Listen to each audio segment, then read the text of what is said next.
Hey guys, it's Natalie, and welcome to Run That Back, an exploration of media and pop culture of the past, present, and future. Now, media is one of the most powerful tools humans have, and when used correctly, it is one of the easiest ways to bring people together and gives us a chance to see the world through eyes that aren't our own.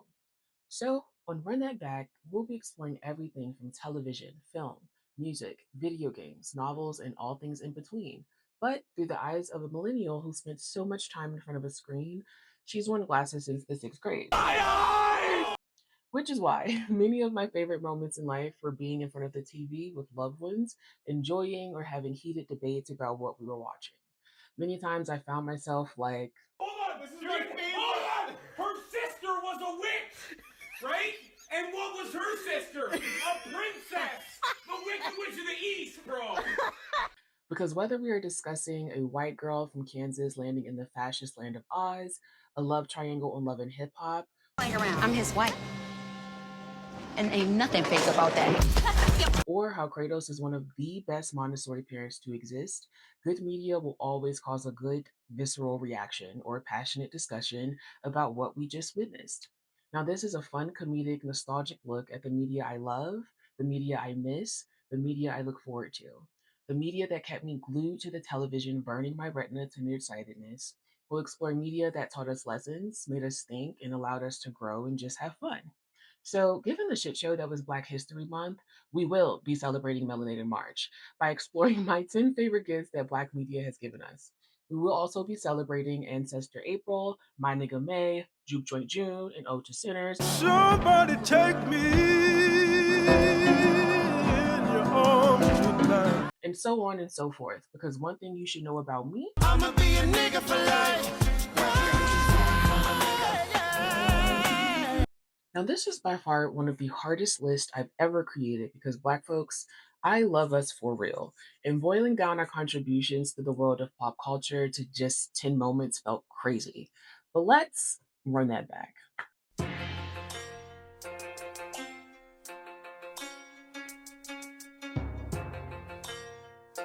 Now, up first is Sinners.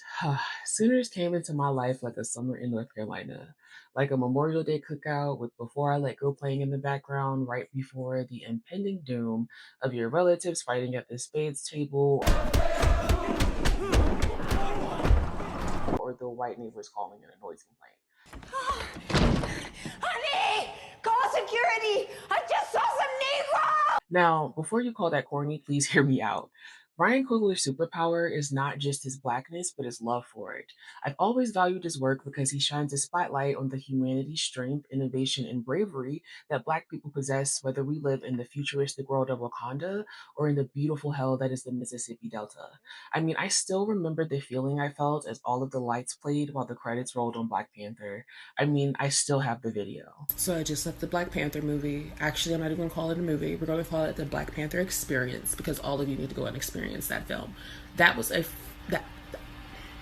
that was fucking amazing. Okay, Wakanda for fucking ever. Like, I'm really pissed off. Like, 10-year-old me is very upset that white people have had these fucking strong ass representations of themselves their entire lives, and like just the feeling that I had leaving that theater after seeing those strong Black women who were leaders, who were in charge, who were protectors, who were everything that I've known them to be, and not the bullshit that we've been fed our entire lives. Like, I'm so fucking ecstatic right now. Like, my baby hairs are laid. I want to keep this head wrap on forever. I want to throw all my wigs away. I need to calm down.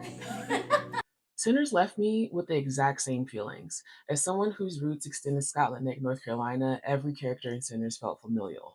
I too have a few drunk uncles who reflected Delta Sims' humor and pain.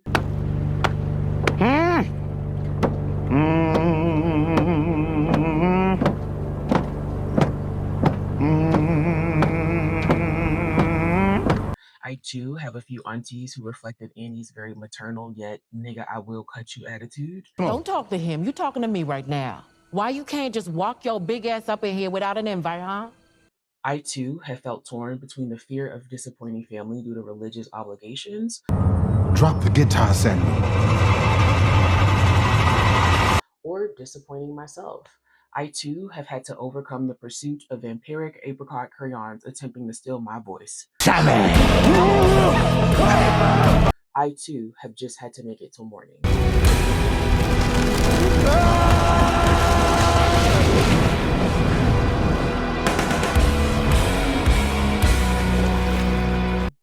Sinners was an encapsulation of what it means to be your ancestors' wildest dreams, and the highs and the lows that come with finding a voice outside of theirs while still having to face the same fears and monsters they hope to slay. Playing don't exist no more. Shit. Sinners was a love letter to Black Americans and our journey surviving all the evils the world has thrown at us. And for that, I must say thank you to Ryan, Zinzi, and the entire cast and crew who brought this story to life. Thank you for reflecting not just our humanity, but that of the disenfranchised, and showing us that behind every sunrise, there was a dusk we had to endure.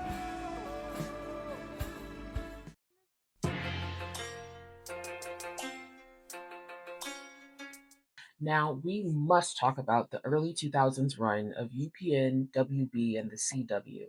Now, would you believe there was a time where Blackness had the media waves on lock? Now go on, baby, sing Mama's favorite song. Shake your booty on my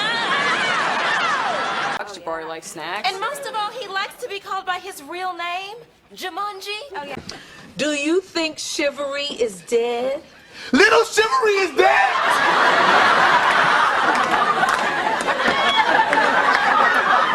Now, this television run was truly a you had to be there moment in life. I mean, these networks gave us monumental shows such as Girlfriends, The Parkers, All of Us, One on One, Half and Half, The Smart Guy, Eve, The Wayans Bros, Moesha, The Jamie Foxx Show, The Game, and more. Shows that shaped the sense of humor of Black millennials, but also gave us something we're currently missing: consistent visibility. The best part about this run was being able to see ourselves, our stories, and our humor front and center. These shows kept us hooked, and whether it was discovering what Tony was going to call Jumanji that week,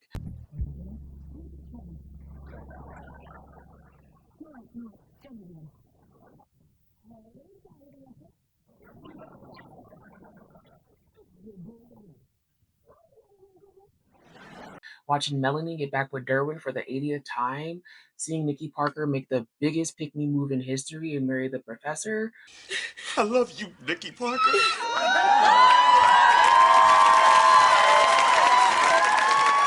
With all my heart and soul. I love you too, boo. or watching Frank be the worst television father in history to Moesha. Well, good for you, Frank. You finally brought your son home. I knew you'd do the right...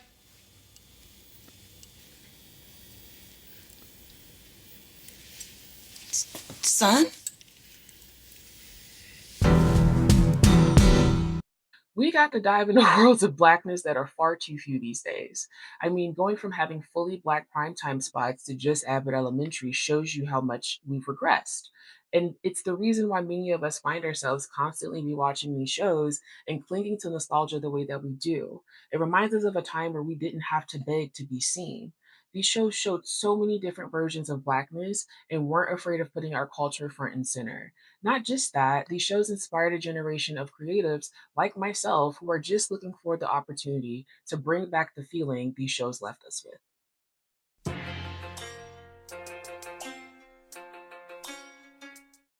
Next up, I must talk about how DreamWorks gave us one of the best Black musicals of our time. I mean, I say, Jimmy want a rib, Jimmy want a steak, Jimmy want a piece of your chocolate cake, at least once a day. And I'm still pissed Eddie's performance in this film was overlooked. Not just Eddie, but Dreamgirls is one of the reasons I'd never want to hear any of you say Beyonce Giselle Knowles can't act, where she gave us one of the best villain performances to hit our screen. So much so that Dina isn't even looked at as the villain that she is. Dina should have went right to jail along with Curtis for her crimes against Effie. I mean, this part alone. You got so heavy on me.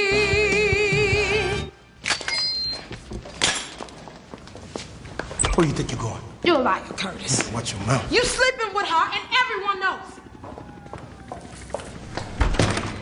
I don't know about y'all, but if my friend accused me of sleeping with her man, do you know how fast I would have turned into an owl? Because who, bitch? Who? But not Dina. She gave you that look dogs give when you asked them who tore up the house.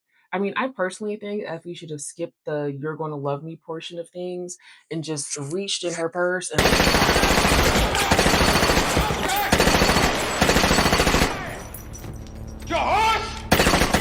Huh. But vengeance aside, Dreamgirls was a cultural moment. The feeling of sitting in a theater with your family post-Christmas festivities and being dropped into this...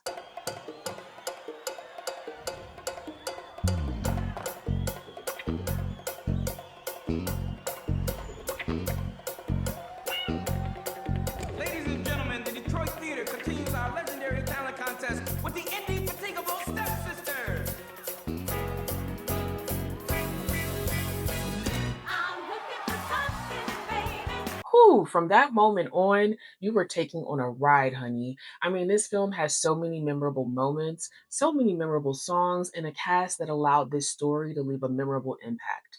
Matter of fact, I think Dreamgirls will be tonight's watch. I definitely feel a Jimmy got coming on. What?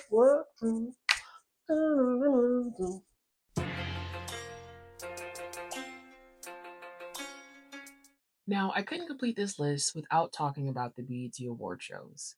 Now, seeing what they've become is truly heartbreaking because there was once a time where we waited with bated breath yearly to see what BET was going to offer us. I mean, whether it was both Michael Jackson and James Brown sharing a stage,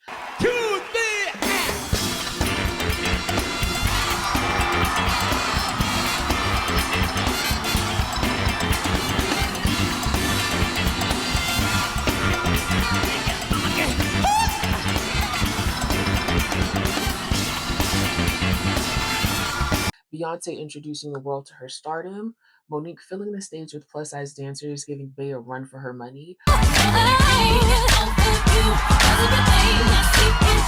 or Will and Jada hosting and giving us these memorable promotions. We're the Smith family. And Jada and I will be hosting the 2005 BET Awards. And we promise to make this year's show something that the whole family can enjoy. Even the kids. I'll be in the limo. This isn't crap. We look like a bunch of suckers. I bet Snoop's kids don't have to do this kind of bullshit. I bet Snoop's kids can fight, though. That's why you use stunt doubles in your movies. You gonna wish you had a stunt double when I'm tying fire to that ass. The 2005 BET Awards, Tuesday at 8. The BET award shows in the 2000s and 2010s were truly cultural staples. I can do an entire episode on my favorite moments from the award shows alone, but I truly miss what they stood for. Before the ages of BET giving an award to a white man, these award shows were FUBU. And for the kids who don't know what that reference means, these award shows were for us, by us. They were a place where we were honored for our talents without the need for external opinions, especially at a time where Black artists and their contributions to media were often shut out from more mainstream award shows. Baby, if you thought the Oscars were so white now, you probably would have thought Black people didn't exist back in the day. Where the niggas at? But it didn't feel like we were missing out because we had our own celebrations of art and culture. I mean, where else would you see Stevie Wonder and John Legend performing Ordinary People? Take it slow. Oh, take it slow. Take it slow. Or Cypher with Brandy, MC Lyte, Queen Latifah, and Yo-Yo.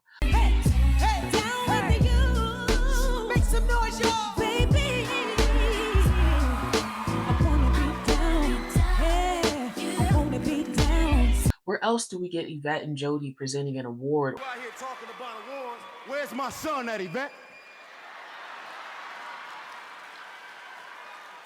Huh? Tell him that.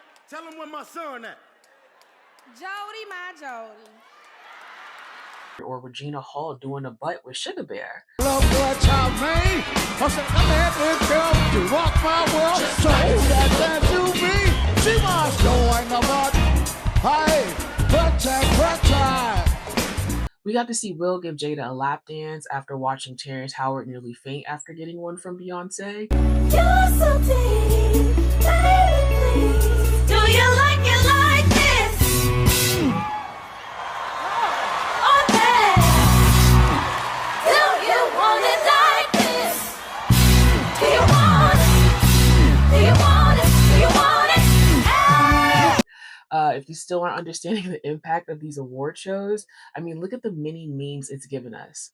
From Princess Side Eye, I'm Rick James bitch, Chance the Rapper saying gas me up, Rihanna throwing money in a man's face, Whitney giving shout outs while accepting an award, or my favorite, this woman right here observing the Joe Budden and Migos fight in real time. The presence of these shows linger even to those who don't even know what channel BET comes on. I hope to see the day that BET returns to its roots and just focuses on celebrating us.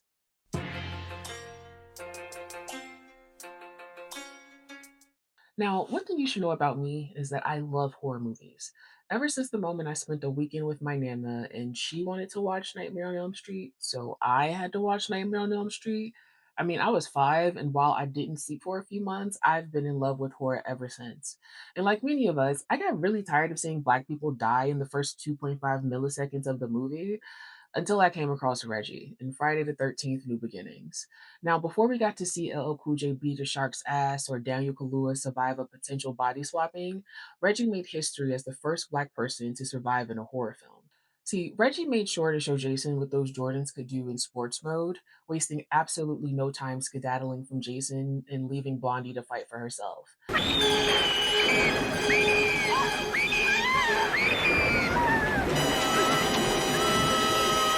I don't think you have any idea how fast I really am. I'm fast as fuck, boy. Not just that, Reggie actually ends up soloing Jason himself while the nearest adult spends her time screaming and tripping on air.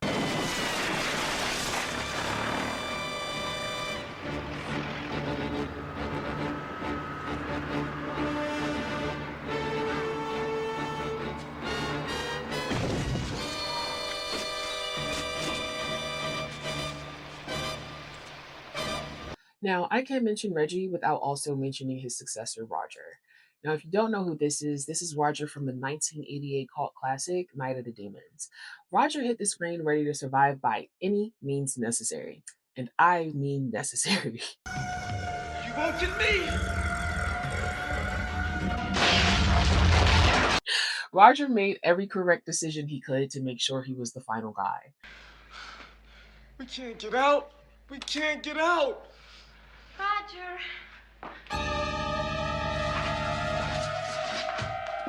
And he let absolutely no one get in his way.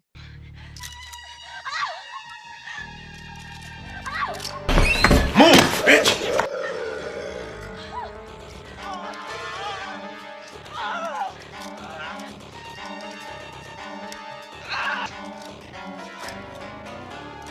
And in honor of Melanated March, let's all follow Reggie and Roger's example and not let white mess get in the way of our survival.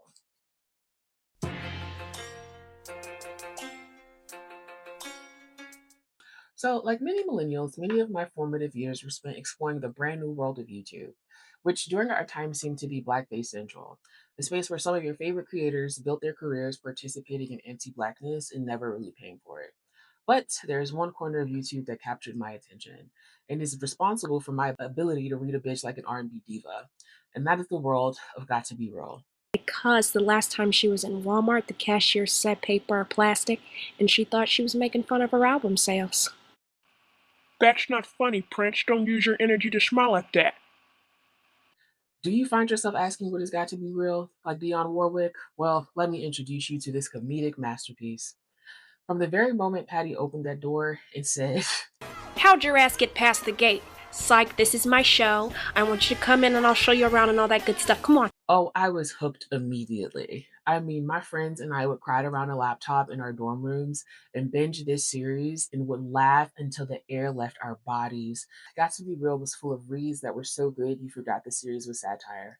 I mean, the series opening with Patty telling Aretha, just because I have on a watch, don't assume I have time for your bullshit. Or You dishonor me more than a greatest hit CD by Miley Cyrus.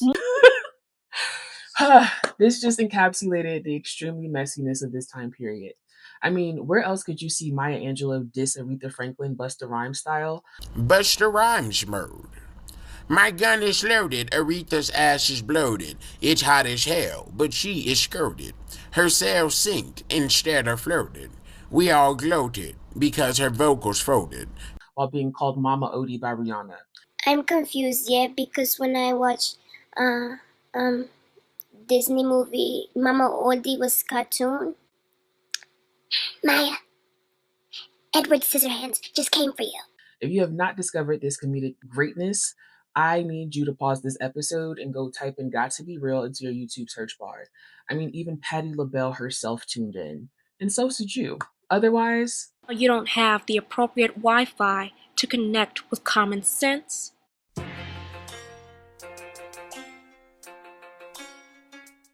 I couldn't complete this countdown without mentioning a sitcom. Now, sitcoms are one of the few places that Blackness has gotten to thrive in media. These shows have been disappearing from our televisions, forcing us into consistent loops of binging older series just to fill that void. But along comes the Miss Pat Show, a refreshing resurgence of the black sitcom that is not only fucking hilarious. Do you know how many threesome requests I got on Christian Mingle? Girl, that is between you, God, and Joel Osteen. Now you know God ain't nowhere near Joel Osteen. But feels familial and is teaching people modern lessons of humanity while cutting no corners in accountability. Why would you want to be gay? Want to? Nobody asks to be oppressed. I was born this way. Not according to my ultrasound. You know what? All right. You better get 'em. Why don't we all just take a breath, huh? And hear each other out. I've heard enough of what she has to say. Ashley. No, Brandon, I'm tired of her always talking like she got some moral high ground. Like she's perfect. Do you know the mess you put us through as kids? How we had to watch Lloyd beat you and then watch you fight every woman he cheated with? You didn't have to watch. You could have helped the bitch out. We love Miss Pat because she shows the people of her generation that while the world is constantly changing around you, you too can change and grow with it. Bruce Lee was a Chinaman? I'm done. Was that bad? Jesse, was that bad? I think anybody not oppressed by those words should avoid saying them. I mean, if we all understood that, no one would ever have to have these conversations. This show has explored many complex topics like having queer children. I almost lost my child just like you, by thinking she was confused. But she wasn't. She's just who she is, and I had to accept that. You can't change who they are, but you can always support who they become. Good night.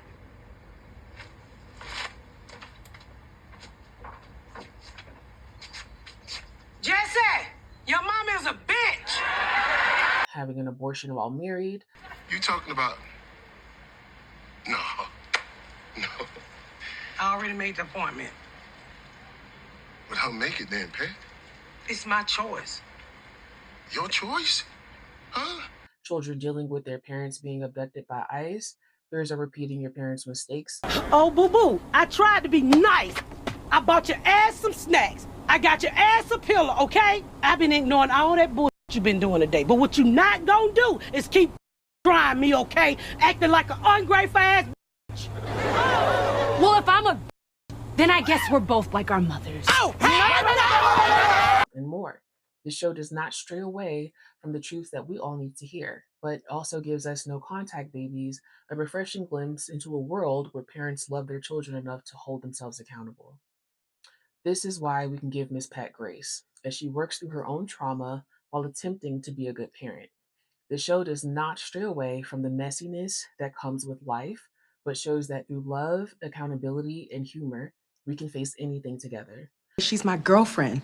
What is with you? You said you were going to work on this. You know I accept you being gay. It's just weird seeing you be gay with another gay being gay. And I understand that. But would you please be nice to Tanika? I love her, Ma, and I need you two to get along. Girl, you know I'm like Martin Luther King. Hey, I judge people by the content of their character, not by what they eat. So shout out Miss Pat, Jordan E. Cooper, and the entire cast and crew that is working to bring not only humor, but healing into our homes.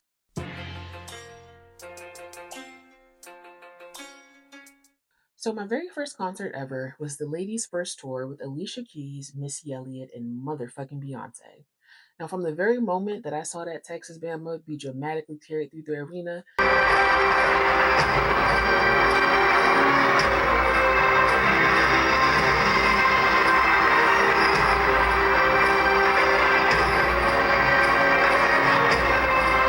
and hit that stage belting Crazy in Love, baby, I was hooked.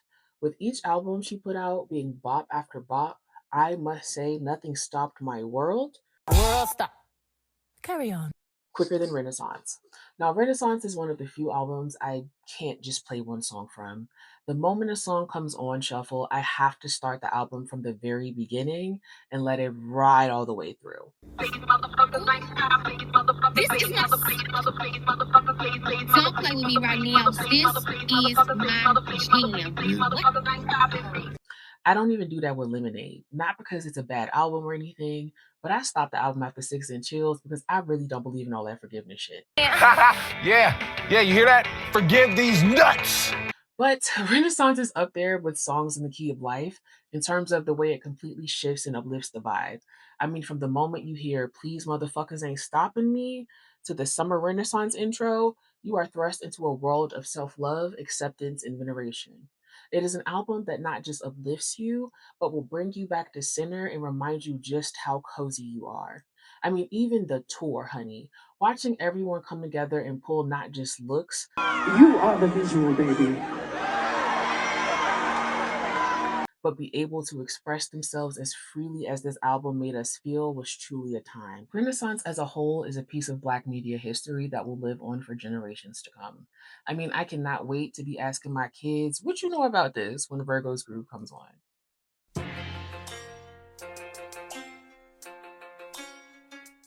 So I just finished my quarterly Living Single Last Holiday, Bringing Down the House, Chicago, Hairspray, Beauty Shop, Cookout Watch, and just had to give this next slot to the Queen. No pun intended, the Dana Owens, the Queen Latifah.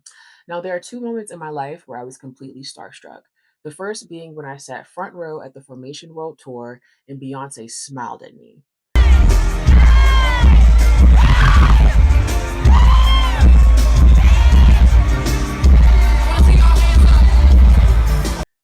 I may have scared her, but it was Beyonce.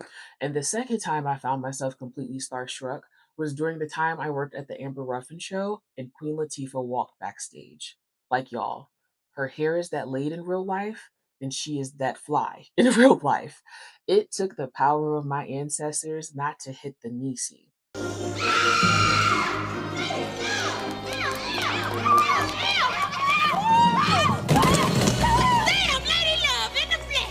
Which is why I sat quiet when y'all were wondering why she was getting all those shout outs at the award shows recently. Because that too would be me. So, Queen Latifah, wow, can't believe it. Good night, God bless. All jokes aside, Queen Latifah has been a staple in Black households and truly someone who has molded my idea of what it means to be a successful, independent woman. Whether it's watching her play the owner of Flavor magazine, who always kept a fine brother on her arm, It's your hiding for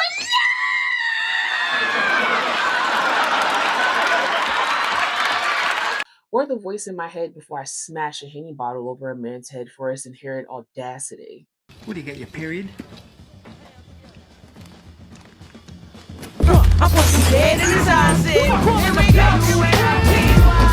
Her artistry has always been about showing not just the power and strength that Black women have, but our humor.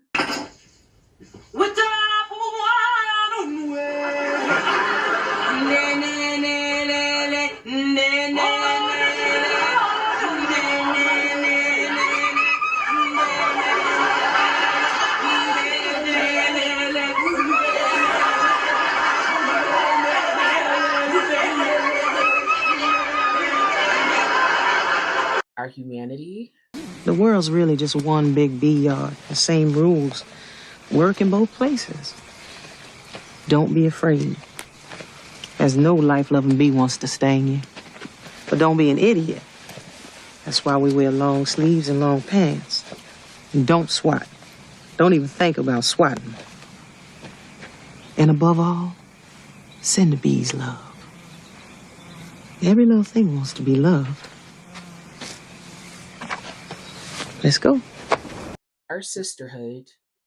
She's a brick. Down, down, down, down, house. Down, down, down, down. Ooh, she's knocking my dad. Just letting it all hang out. She's a bird. And our lust for life even in the face of adversity. What is this? It's a turnip. No, it's not. That can't be no turnip. The poor baby turnips. Nobody likes them, you know. Of course. Life is easy if you are a truffle or shiitake mushroom. But the turnip is to be loved because she's a self-made woman of vegetables. All the others, you can only destroy with cooking. But the turnip, she gets better. So, you see, it's not how you start, but how you finish. So during Melanated March, let's give Queen Latifah her flowers, go throw on one of her amazing films, or go play UNITY and jump a man with your homegirls in her name. Do it.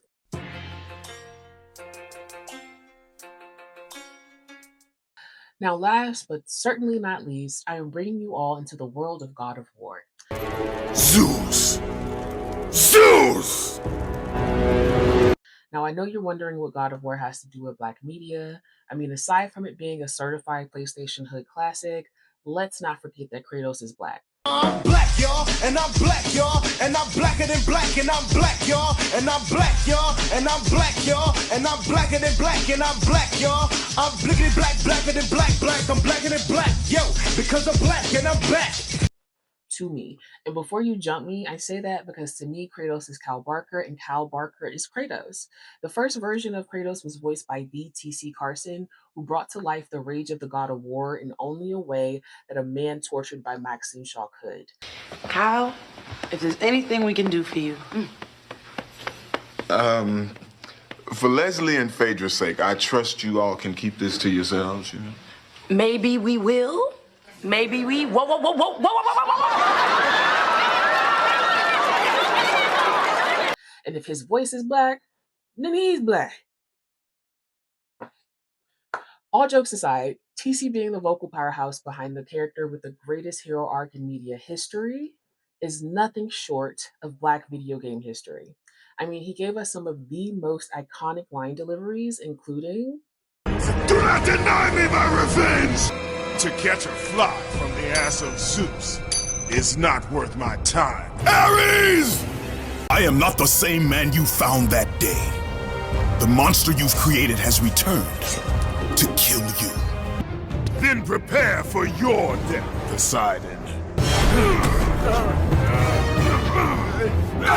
Now, as much praise as I give TC, I also have to give praise to Christopher Judge. If TC set up the alley-oop, then Christopher definitely slam dunked the continuance of Kratos' character. Now, young, crash-out Kratos is one thing, but older, mature, patient, return my son or meet the god I once was, Kratos?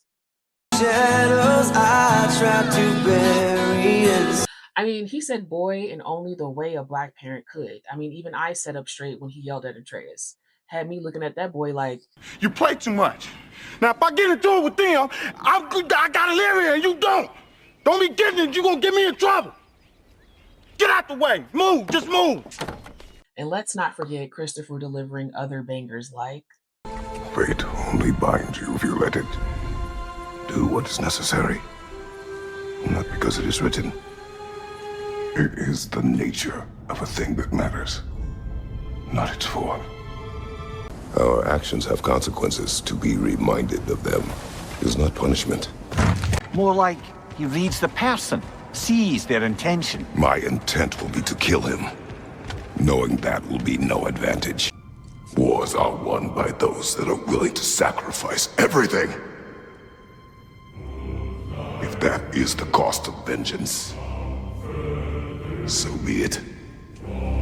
Return my son, or you may meet the god I once was.